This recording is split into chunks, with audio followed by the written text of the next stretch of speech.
2016, everything changed when I fucking dropped dead. 2017, 25, said he tore back the bag, ain't stopping. 2018 to infinity, jumping like a bomb, I'm atomic. Reach it 13, I'ma keep it 01, triple zero, triple one, bitch. I don't really fuck with nobody, now they all mad again. Never give a fuck if you got me. Bitch, I still love it, I don't watch it. Bitch, we all know.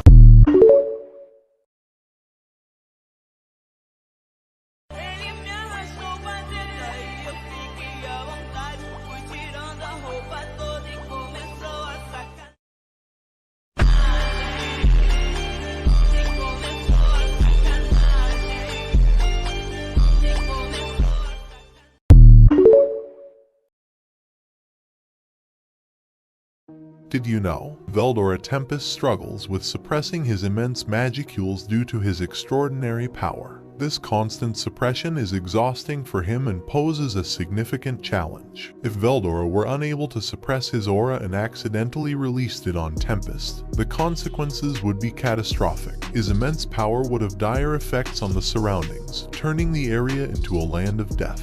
This uncontrolled release of magicules could lead to the spawning of numerous dangerous monsters, potentially even at the level of a Calamity-class threat like Charybdis. The death toll among weaker beings, including many citizens of Tempest, would be enormous, as most would not be able to withstand the intensity of Veldora's aura. However, thanks to Lumina's Embrace Drain technique to help Veldora release his excess magicules, allowing him to return to normal. This technique involved Lumina's draining Veldora's magicules while causing him pain, which also served as a form of revenge for Lumina's.